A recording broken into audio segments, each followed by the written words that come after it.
It is possible that this could be the biggest discovery of ancient material in human history, period. When I was doing my doctoral work in classics, this always seemed to be a pipe dream, a will-o'-the-wisp that is always off in the distance, and the closer you approach to it, the further it seems to get away. But now we really seem to be on the cusp of being able to read a treasure trove of ancient texts that haven't been read in 2,000 years, and maybe in the future, even being able to unearth an entire renaissance and more of ancient texts.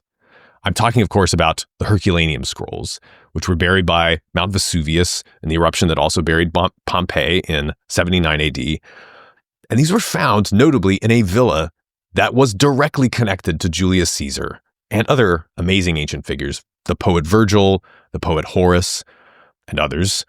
So I invited the man behind it all to get the latest updates on this project and to get the background of it. His name is Dr. Brent Seales. He's a computer scientist and computer imaging specialist at the University of Kentucky, and he's also become a friend.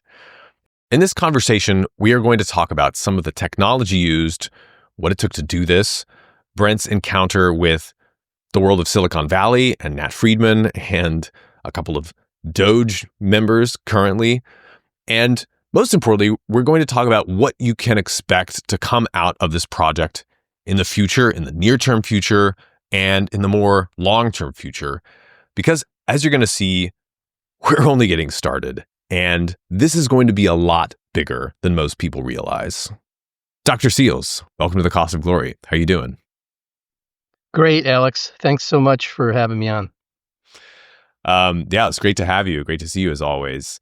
And I thought we could start by just laying out in brief, what people who have not been geeking out on this stuff need to know, the basics, before we get into some of the details. So 99, maybe 95 to 99% of ancient texts, at least ancient philosophical, literary texts that we'd want to read today, besides tax receipts, they've all been lost, except the ones that have been preserved by this laborious process of medieval monks mostly copying out these texts. So, we know that Sophocles wrote more than 100 plays. We only have 10. Aristotle, we only have a third of what he wrote. And the list goes on. And this is mainly because papyrus scrolls weren't really built to last hundreds of years in normal climate conditions. And the ones that we do have, were copied onto vellum or something else like that. But in 79 AD, Mount Vesuvius buries Pompeii, but also Herculaneum, this closer town at the foot of Vesuvius, right on the Bay of Naples. And it buries, among other things, this grand villa, which housed an important library. And it covered it not in hot lava that burned everything, but in pyroclastic mud. So it kind of encased it all and baked it and kind of crunched a lot of stuff down. But it preserved this library of ancient texts that we have alongside artwork and statues. And amazingly, this villa has been excavated partially since the 1750s. And so we've discovered all of these scrolls that are these essentially little charcoal logs. And there were many attempts to open them and to unroll them and to just find out their contents. Some of these were incredibly destructive, some of them less destructive, but all of them on some level destructive. And we were able to read some of these texts, but basically, since as long as anybody alive today can remember, most of the scrolls have been sitting in boxes in the Library of Naples unread, because we don't want to destroy them further by trying to open them up and read them, which has been a story of very mixed success.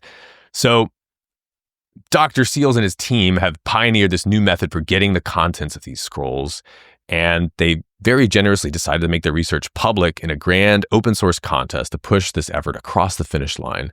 And as a result, they get a lot of public engagement beginning in 2023 and especially in the last year in 2024. And we'll get into more detail on all these points and the journey that it took to get here. The AI is a big part of this story. But maybe we could start, Brent, with the public attention that you've been getting with this project.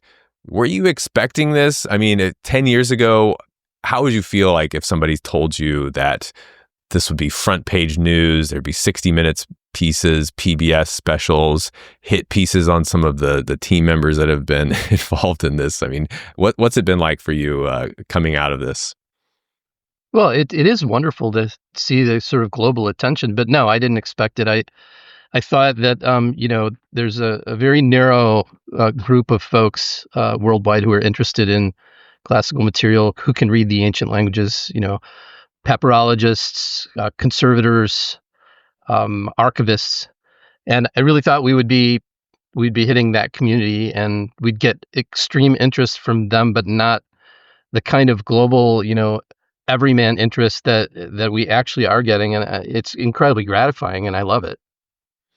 Yeah, and there's a lot of story of kind of every man participating in this final stage of the process. Like Luke Ferreter has been in the news a lot, joining the Doge team, and people kind of pulling their hair out about what Doge is doing.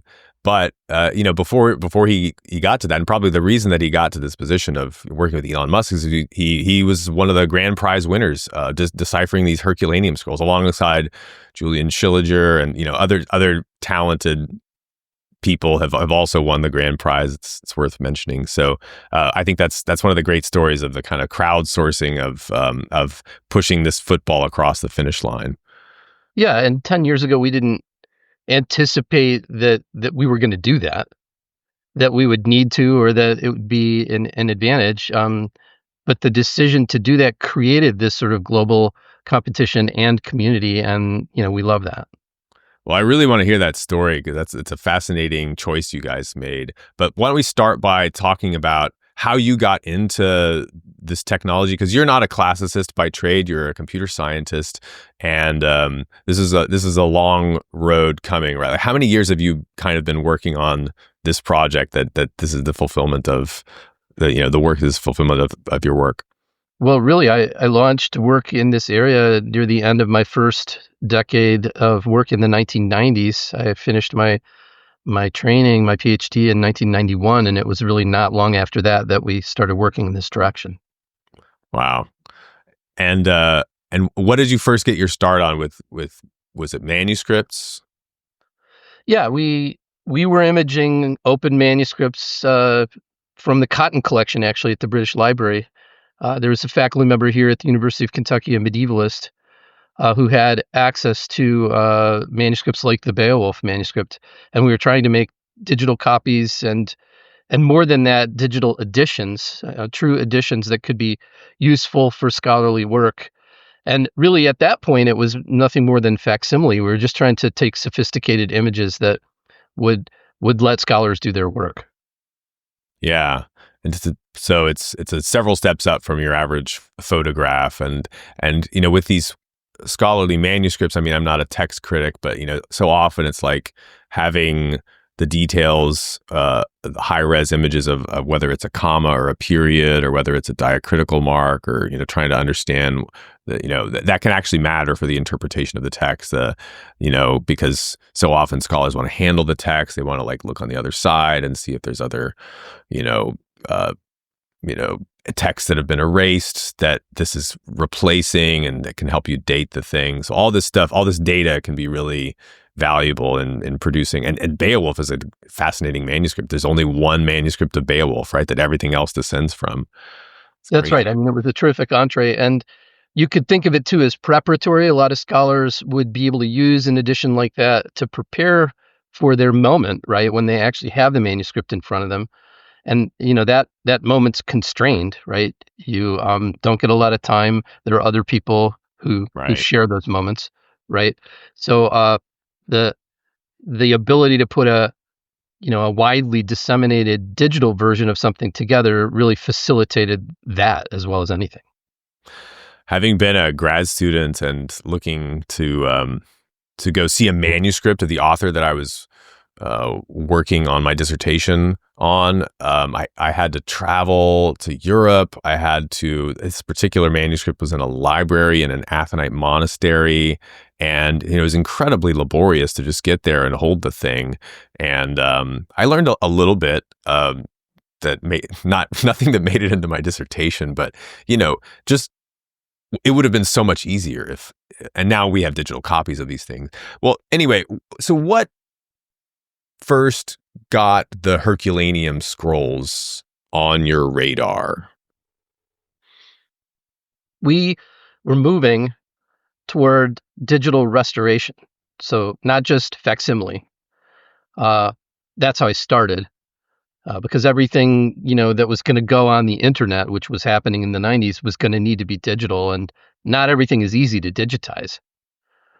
So we were looking at, okay, how do we digitize things that are damaged, things that are unopenable, and we moved from simple flattening and other kinds of distortion reduction kinds of algorithms. We moved toward this idea of complete unwrapping, but we did it in a kind of technical geometric way. Like, I didn't know about the Herculaneum scrolls. I was actually thinking about material like the Dead Sea Scrolls, which I had heard of as a child and thought, might have an application there in the corners of that collection for some things that were unopenable. And so that was really the starting point in the early 2000s. Fascinating. And then somehow the Herculaneum papyri came on your radar after you were already kind of working on stuff with the Dead Sea Scrolls. Well, that's right. We didn't really ever get a chance to work at that point on Dead Sea Scroll material, but through Richard Janko at the University of Michigan, we found out about this collection in Naples. I found out about it. I had never been trained in the classics, so I was unfamiliar with the story of the villa, with the collection that existed in the Bay of Naples at the library. And it really wasn't until 2005 that I began my education in that direction. And Richard Janko took me to the library. I met the director of the library and I saw the collection. Huh. So this is a culmination of a whole career, but at least 20 years of work since you. When did you start to think that you could crack the code and scan the scrolls? How did that technologically unfold? Well, I honestly thought it would be within reach almost immediately. I had all the threads, that were coming together to be able to make it happen. We had tomography, so we could see the internal structure. I was an imaging specialist, so we had a technical approach. And tomography is basically just like CAT scan or an MRI, like taking slices of a 3D image and then assembling it back together. Yeah, that's right. It's X-ray based typically, and it gives you a three-dimensional view through the internal structure of whatever it is you're scanning. So not just one projection and not just the surface, right? But everything in the interior, just like what happens in medicine. Yeah. So, people are already getting MRIs. You're thinking how hard it would just stick a scroll in there and let it rip. But it wasn't. Yeah, I know that thinking sounds naive. But we had all the algorithms and had done some prototypes in the lab. So it looked, I won't say exactly straightforward, but it looked like maybe the problems were not going to be technical so much as just political and human kinds of problems of, how do I get access to this material? What's the right framework for collecting that data and disseminating that data? Those kinds of questions. Yeah. Yeah. So, the Engedi scroll I read was an important kind of early stage, right? Like which is a Dead Sea Scroll type. I don't know if it's technically one of the Dead Sea Scrolls, but it's an ancient manuscript, and you had some success scanning that, right? Yeah, that's right. And then that built on your ability to scan the Herculaneum papyri. Well, our first attempt at scanning a scroll from Herculaneum was a success in that we collected that tomographic data and we could see the interior structure. But it was a failure in the sense that we couldn't really read any of the text. The virtual unwrapping just didn't work at that scale. And the papyrus itself creates a kind of camouflage because it's made up of these, strips in the horizontal and vertical direction of fibers. And then the writing's on top of that. And so any signal, right, that's coming in the tomography becomes really difficult to see sort of with the naked eye. And that actually wasn't true from the scroll from En-Gedi. The scroll from En-Gedi was on animal skin, and the ink was not nearly as camouflaged. In fact, it showed up directly in the X-ray. So we, on one hand, we'd failed in advancing in 2009 anyway our work with Herculaneum, but we succeeded on the scroll from En-Gedi. I had Nat Friedman on here recently, and who we'll get to, but yeah, he characterized it as like Herculaneum scroll tomography digital unwrapping is like setting the game on super hard mode. Yeah, and that seems to explain it. So, what point does AI and machine learning come into this process? We had tried with the data we had from Herculaneum in 2009 to improve our software, and we made substantial gains. But the fact was that the evidence of the ink that was in those scans and other scans was subtle enough that a lot of people actually told us it's impossible to see the ink ever using tomography and that kind of chemistry. It's not possible. It won't happen. The AI that we eventually invented and used to solve that problem was the key to be able to translate the evidence that actually is there of the ink into something that is much more readable, much more legible, much more visible to the naked eye. And if I characterize this correctly, my understanding is like you essentially have to get such a high resolution 3D image that you're able to plot topological or topographical difference, geometric shapes, like the lump of the ink of a letter against the kind of rough background, the smooth ink versus the rough papyrus. And it's actually the geometry of that is the AI is picking up rather than any chemical difference, which is kind of mind-blowing. Well, yeah, that's right. So the X-ray is a diminished, imaging technique. Like you don't get everything you want. If I could just take a photograph, I would see all of this other, detail. But because we're looking at the interior, we have to use X-ray. And typically, to the first order, the signal that you get from X-ray is really about density. Things that are more dense, right, attenuate the X-ray, and so you can see them better. And things that are less dense, really kind of hard to see. And so what we're trying to do is take that diminished modality of X-ray and still be able to see the ink. And the way that we did that was this morphological hypothesis. It's a shape-based effect. When the fibers of the papyrus are coated with ink, their shape is slightly different. And at a macro level, when the matrix, if you will, the crosshatch, right, of the papyrus, when it is covered with ink, it has a slightly different shape. And it's really hard to see that shape in the data if you look at it with the naked eye. You can, and people have now, and the contestants, which we'll get to, spent a lot of time looking at the data to be able to see the effect. But, at the time, we were just trying to find any way at all to amplify that very subtle evidence of the ink that's shape-based, right, not attenuation-based, and turn that into something readable. Fascinating. So, I want to talk about, before we get to the scroll prize, the kind of the stakes, which as a classicist I find so thrilling. Like let's talk about this villa a little bit. I mentioned, I think, that early on that this is not just any villa. It's owned by the father-in-law of Julius Caesar, this guy Calpurnius Piso Caesoninus. And it's got a great history to it. Like Getty Museum in California is modeled after this villa. A reconstruction of the villa. They call it, I think, the Villa of the Papyri. So this is an amazing space in itself with all these artworks. If you go to the Museum of Naples, this was the nicest, probably, villa in Herculaneum. One of the nicest villas on the Bay of Naples, which is sort of like the Malibu, God rest her soul, of ancient Rome. And so what was your first impression like going and visiting the villa like? And when did that happen? My first visit to the villa was shortly after I visited the library. I went over to Herculaneum, and I didn't really even get to go in because the villa is kind of set off from the archaeological site of Herculaneum, the town. So sort of just my first experience was sort of looking over the fence and just imagining, because it's all I had. I had in my head, Weber's plan, right? And then I'm looking at the face of, the excavated portion of the villa, and I'm just trying to imagine.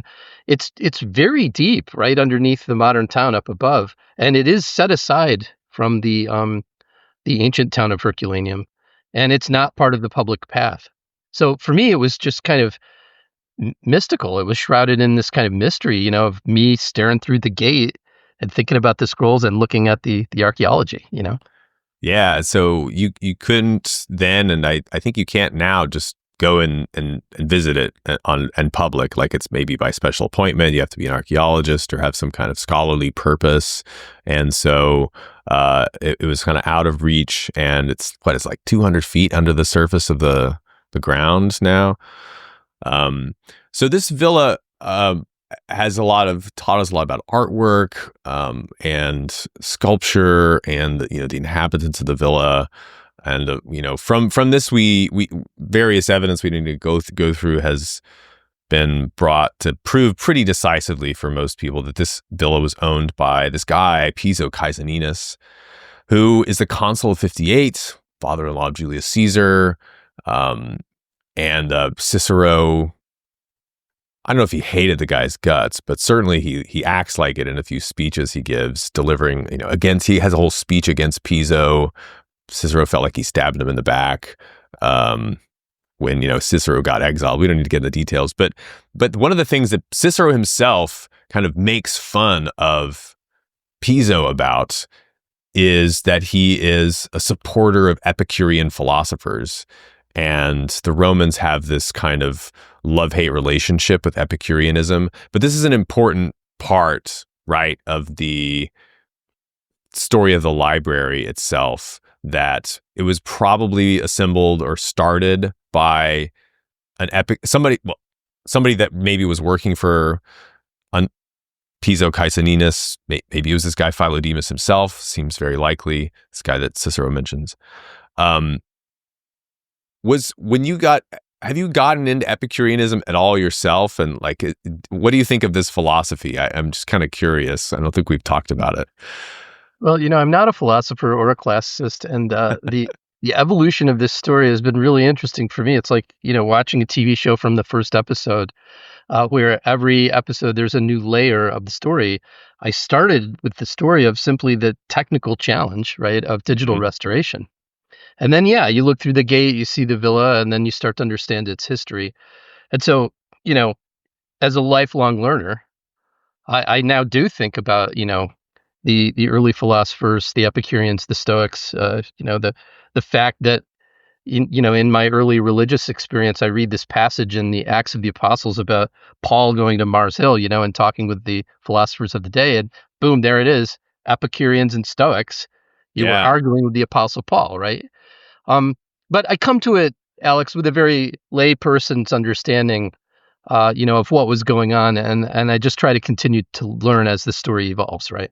Yeah, I think I've certainly. So the Romans have this on the hate side of their Epicurean relationship. There's this great story from the life of Pyrrhus. This King Pyrrhus is invading Rome. He's a Greek king, and 3rd century BC. So before Rome is this great superpower. But he gets an embassy from this great Roman general, statesman, Fabricius, the famous incorruptible Fabricius. And so Pyrrhus is at dinner with Fabricius, and Fabricius starts talking to Pyrrhus's his counselor, his vizier figure, his guy named Cnaeus. And Cnaeus tells Fabricius, "Oh yes, I'm an Epicurean philosopher. Have you heard of the Epicureans? Well, let me tell you a bit about their doctrines. We believe that the end in life is pleasure, and that the pleasure consists in the avoidance of disturbance. And he doesn't get very far into it when Fabricius sort of exclaims, "Ah, by God, I do pray that you Greeks would keep practicing this philosophy for as long as you were at war with the Romans." So it's like the idea is this is an feminizing doctrine. But, interestingly, it is very popular in the time of Julius Caesar, which is a time that we're focusing on a lot in the biographies we're working on, The Cost of Glory. So Caesar himself, possibly an Epicurean sympathizer, perhaps through his father-in-law. This guy Memmius, who's a figure that Lucretius, the famous Epicurean poet of De Rerum Natura, dedicates the book to. Memmius is a real political operator. I mean, he's prosecuting his enemies in court. Cicero has to defend this scumbag against Memmius's prosecution, and Cicero's not happy about it. Memmius also badmouths Julius Caesar in public, and then Julius Caesar comes around and supports him for the consulship of 53. I mean, he's a real operator, and this guy was as far as we can tell, an Epicurean, and he's also sleeping with senators' wives. So it's not unproblematic for today. But and there's another guy. This is the last example I'll give, but Manlius Torquatus, who is a figure in Cicero's treatise De Finibus, which is the review of the various popular philosophies of his day: Epicureanism, Stoicism, and then his own philosophy. Torquatus is, another Epicurean man of action. He commands the army, a division of the army in the Battle of Dyrrhachium in the Civil War, where Pompey defeats Caesar. Arguably, some of the ancient historians think that Torquatus was the man most responsible for the victory. So, I think it's when you hear Epicureanism today, the idea of the kind of basic idea of the philosophy is it's about achieving the state of ataraxia, pleasure, yes, but they define pleasure very specifically as freedom from disturbance. It almost sounds kind of Buddhist, but it's also it's very appealing to the active classes of Rome in this period, more so than Stoicism. Surprisingly, it's if you just count by the number of people we know who are Epicureans in power in Rome versus the number of Stoics. And I think Caesar also was probably at reading Lucretius's De Rerum Natura during the Gallic Wars. There's a great article on this by Chris Krebs, looking at echoes of the Lucretius's poem in Caesar's Gallic Wars. So people are really into this stuff in this, like, one of the most interesting periods of Roman history, the fall of the Republic and the rise of Caesar and Augustus. Also, Machiavelli is identifies as an Epicurean later in his day. So there's more to this philosophy than I think people realize. And so all this to say, like, okay, a lot of the texts that we have discovered so far have been texts of Epicurean philosophy, which maybe deserve a second look. But what are some other texts that, so maybe we should lay this out first. There's been a few scrolls deciphered, but many, many more remain undeciphered, right? Unscanned. What are some texts that you would hope to see come out? Or what some sort of material you'd like to see?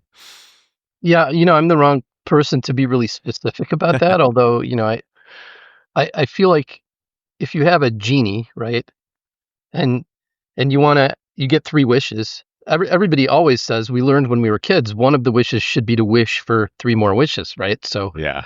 Mm-hmm. The kind of book that I would love to discover is the history book that tells us about other books, right? Tells us about other events, rather than a purely philosophical or literary thing. I mean, I think the Epicurean focus on pleasure is still a central concern and important, topic for us today. I mean, it's baked into the American experience, right? Life, liberty, and the pursuit of happiness, right? That's Jefferson identified as an Epicurean. Yeah, actually, yeah, yeah. And so, what is the pursuit of happiness if not a deep understanding of being free, right? To pursue pleasure, right, in some form. And if that's freedom from disturbance, I mean, that aligns with many, many experiences in America, right? So, Hmm. so yeah, still super relevant today. But what I would like to find are books that reference other things that were going on in the ancient world, so that we could upset and improve, advance our understanding of what was actually happening. Well, and right around the corner from Herculaneum is Puteoli, Pozzuoli, which is where Paul disembarked in Acts when he came to Italy, and he says there's a community of Christians there, and this is what in the 40s A.D. So 30 years or so before Vesuvius erupts. There, man, who knows what was going on there? No, it was this melting pot, this kind of emergent place for so many things that were happening, in a very narrow space and time. So, it may not be likely to find, like a Pauline manuscript or an early Christian manuscript, but it'd be incredibly, interesting, Yeah. and probably would completely change scholars' view of what was going on at the time. And I guess that's the outcome I would like to see in these books. I would like to see the impact, reshape and reform what we know about the ancient world. And um and it's not just Epicurean philosophy too, notably. We don't just have a kind of geek of philosophy, but there's uh, been a discovery of a history, it's fragments at least, of a history that was written by Seneca the Elder, the father of the famous Stoic philosopher. He wrote a history of Rome from the civil wars under Julius Caesar, I think, maybe Augustus, but from this really interesting time that we just don't have a lot of Latin sources of historians for those periods. It's mostly Greek historians, and which scholars that I was looking at a video of on this stuff pointed out. This means that people are still adding books to the library because probably Seneca the Elder finished this in the 50s AD. So, we know that the library was probably started around the time of Cicero and Caesar, 150 years before Vesuvius erupts, but they keep adding to it. So like basically any text you've heard of that, up to 79 BC or 79 AD when the eruption happens is fair game.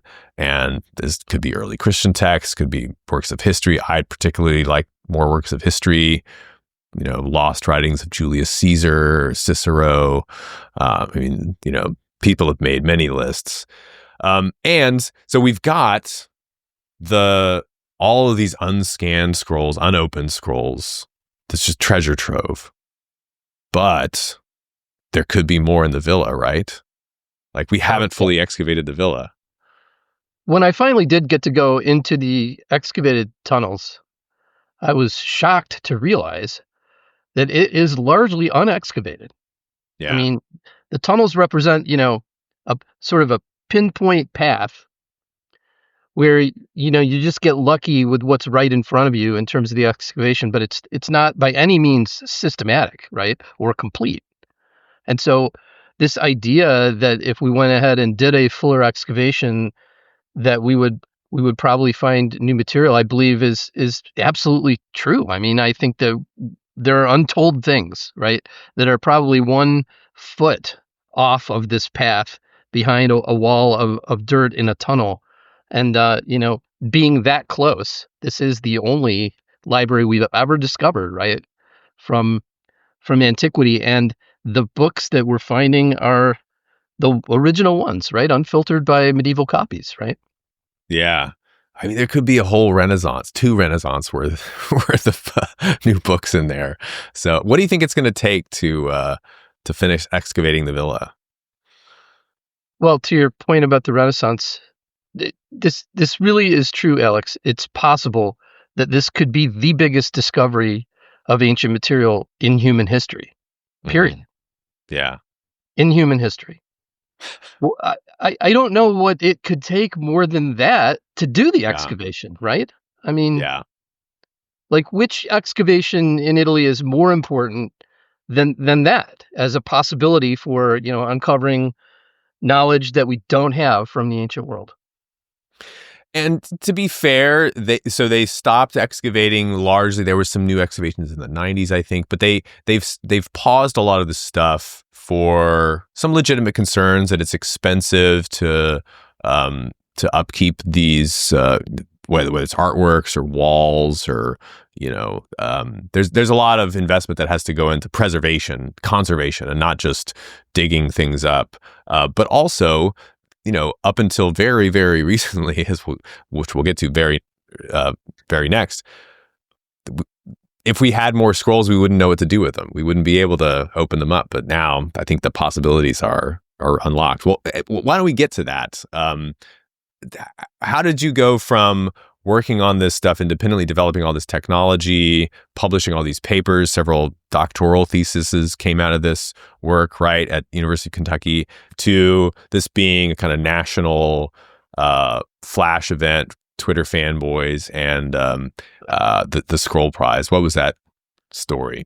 Well, we chipped away for a long time and made systematic progress, and we approached what we've been doing scientifically, and so that has produced, durable and important PhD theses, for example, and technical papers. But we got to a point a few years ago where we knew basically we had checked the box for every one of the technical problems. We had a solution for how to solve every piece of the puzzle of virtually unwrapping the scrolls.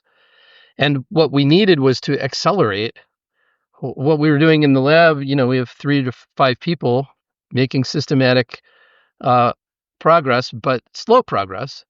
And it was Nat Friedman who created an opportunity for us to, in a very Silicon Valley kind of way, right, accelerate that work to a much more rapid conclusion. And the conclusion we wanted to get to was to, fully unwrap one scroll to demonstrate to the world that the technology really does work, that we really did check off every one of those technical challenges and solved it, and then accelerate to the point where every one of the scrolls that's not read would ultimately be read and would make it into the scholarly canon.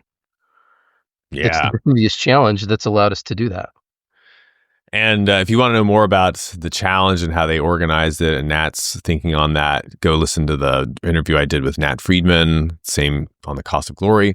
But where are we now in that process?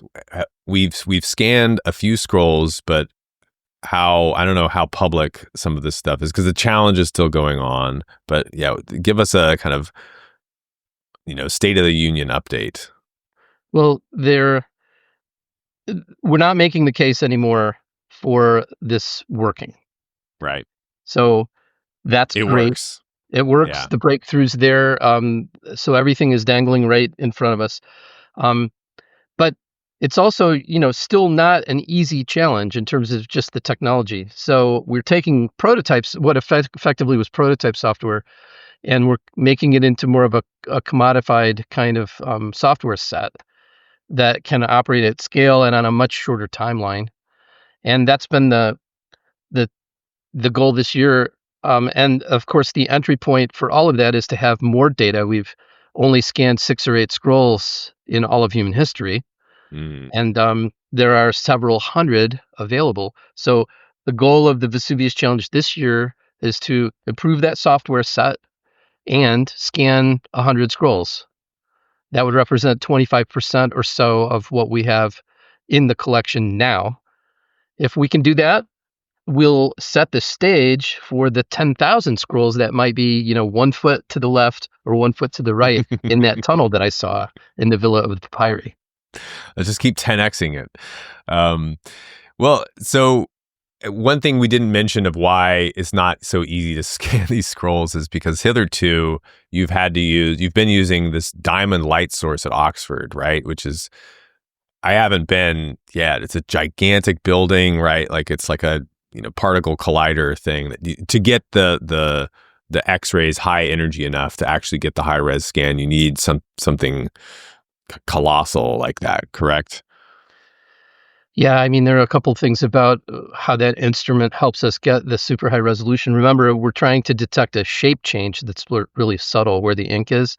Right. So the very high spatial resolution helps us see the detail of that shape change. but the the beam is super bright. We can tune its frequency, which means that the incident energy of that beam is tunable, so we can get an incident energy that makes the ink show up a little bit better than other incident energies. It's kind of like a laser in the X-ray spectrum, is what it really is. Hmm. And there are thermal effects, like when you're scanning something, it heats up and it cools down, and then it moves a little bit. You don't have to move much to move 10 microns.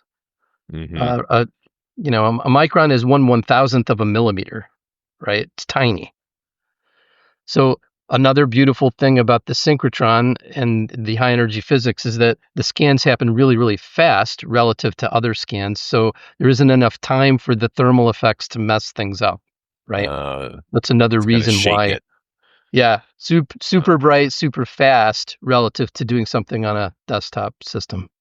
Interesting. Um, well, this kind of leads me to one final question about the process. So, to get a conservator whose sole duty is to make sure that her materials don't get damaged or destroyed in a library, to agree to let you take a precious, priceless, one of a kind in human history, papyrus scroll from Italy to Oxford, this has got to be a hard sell, to say the least. Yeah. What what are some of the hardest parts of this process? I assume that they're human on some level, but like, how have you overcome some of those challenges? Well, yeah, the first thing is that it can't happen that way. You can't go after the top thing Mm, without serious scaffolding to work your way up. The collection is fragmentary, and there are lots of tiny, tiny little fragments that don't have the same kind of value and cachet as hmm the really big chunks. So over the last 2 decades of work, we've done work on those fragments to show the conservators and the leadership of these stakeholders that we do handle things safely and that the scanning process is completely non-invasive. And that scaffolding has been the thing that eventually lets us get to the point where we can say, okay, it's time to do a complete scroll. Handling the material is really hard. Carbonization means that these things become very, very brittle. So if you took a complete scroll and you dropped it, it would shatter like glass. So hmm that can't be allowed to happen. So what we do is we build form-fitted cases that these scrolls are fitted into so that they're supported on all sides. And then we make sure, no shock, no vibration happens during the movement from the library to the scanning system and then back. But it's clear that the risk to the objects is the greatest, right? During just the movement and the handling of this process. The scanning itself is fairly benign. It's really a little bit like shining a light bulb on it for a half an hour and then you're done. Yeah. So you had to do a lot of proof of concept work before they'd let you touch the real goods, which makes sense. Plenty, and not all at one institution, right? We had to hmm work with people across multiple institutions to progress where we could. So it's a little bit of a false narrative when my work is cast as having taken sort of 3 decades uh, of just pure technical work, because honestly, the thing that has elongated the timeline has been more, these other pieces of the process of, getting the proper access and building the proper credibility, right? And building the scaffolding so that it makes sense for the next step to be a complete scroll instead of just a fragment, right? Yeah, that's fascinating. Well, to me, it's just such a great story of perseverance and long term vision. Like, not that you thought it was going to take this long, but the willingness to stick at it. Um, uh, it's very inspiring. So finally, one final question, or penultimate question. Um, when do you think we'll see a Herculaneum scroll translated into a book form that you can buy on your shelf in a Barnes and Noble or something. How long is that going to take? 2 It'll be years? 2 years. All right. At the end of this first year, we will have a scholar who is going to doggedly pursue that very task, Nice. and then it's going to be a race, because what scholar gets to work on a completely new book from the ancient world in these days Oh, and yeah. time? Yeah, I mean, tell me even one scholar who has done that, right? Unbelievable. 2 So years seems remarkably fast, I got to say, coming from the academic world. And I believe it. If the will is there, it can be done. Well, second prediction, it's not going to be a single scholar. My prediction is that there will be a collaborative team that will be willing to work together, which will represent a shift in the way the field works. Yeah. Yeah. But I welcome that, and that would make me so happy to see on the scholarly side, the papyrology side, to see a team of folks actually working toward that very goal of having that book on the shelf as an edition ready to be read. I would love that. Well, it would be great to see the scholarly practices in the humanities world. I don't know, maybe disrupted, maybe updated. And there are reasons for being careful and so on. But I mean, the whole scroll prize thing is a great example of being able to think outside the box and get things fast tracked. So, finally, to close, this research has been useful for this amazing project of the Herculaneum Papyri. Where else do you think that the technology you've pioneered here in digital imaging can be of utility? Well, there is more material in the world for virtual unwrapping, way more than we think. So, I mean, the immediate next steps for dissemination of our software and techniques will be other collections like, the papyrus from Petra, for example, or, medieval book bindings in places like St. Catherine's Monastery in the Sinai. Yeah, palimpsests, maybe finding the text Palimpsest as that had well, been erased, and yeah. and many things in Asia. I've been following this report about a Tibetan library that has, material going back to medieval times, Yes. completely undigitized. I'm sure there will be done. damaged parts of those collections for which this will play a role. But more broadly, there are medical applications for virtual unwrapping, and we will see things like bone density analysis and other kinds of things, I think, emerge as applications. But I want to make one point, and that is the insertion of AI into the imaging process is probably going to come away as one of the most important shifts. Think about tomography as being no longer a thing that a human observer tunes with knobs, right? But instead, an AI observer, right, does the optimization of how the imaging should be collected, because actually it's the AI enhancement, right, that's going to give the best result, not the human who is trying to tune parameters based on what's visible to the eye, right? And we've learned this. We've learned this with the shape-based enhancement that we're using from Herculaneum, right, for the ink. Well, so much more to go on and discuss, but we kept you long enough. Brent, thank you so much for taking the time, and I hope to keep putting some updates on this stuff as things come up on this podcast. So I'm floating an idea of an Epicureanism series to look at some of the figures that are important in this story at the villa. But keep looking out for the Cost of Glory, and let me know how I can help. Congratulations.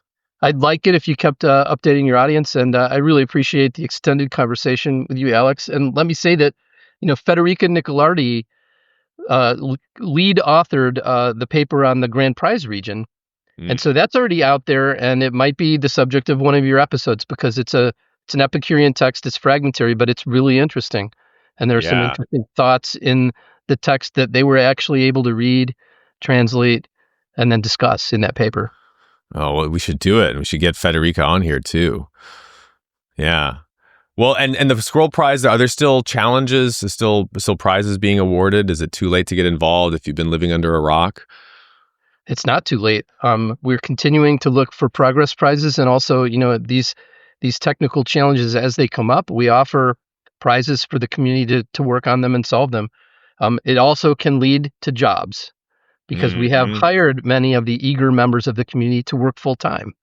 Yeah, And so all of those reasons are reasons to continue to engage with the Vesuvius Challenge.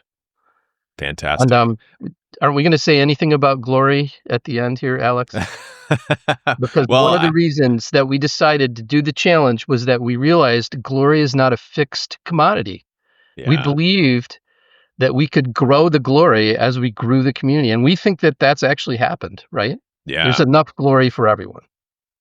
Yeah, it's not a zero-sum game. Yeah, you create more of it by doing these kind of fascinating, I think, greatness-inspired projects. So yeah, keep at it. I'm just so thrilled that this is happening, and well, we'll discuss ways to get more involved as things progress. But stay tuned. And is scrollprize.org the best place for people to go to find out more about this, or where would you direct people? It is. Scrollprize.org is the definitive place. And there is a Discord channel that anyone can Hmm. join if you want to see, the day to day. And lots of things get posted there that I think are really interesting. So lots to engage with. And Vesuvius Challenge now has a Substack. They're publishing updates. I just discovered, so check that out too. Yeah. Well, Brent, Dr. Seales, thanks again for coming on the Cost of Glory. We'll see you soon. Thanks. Hope so.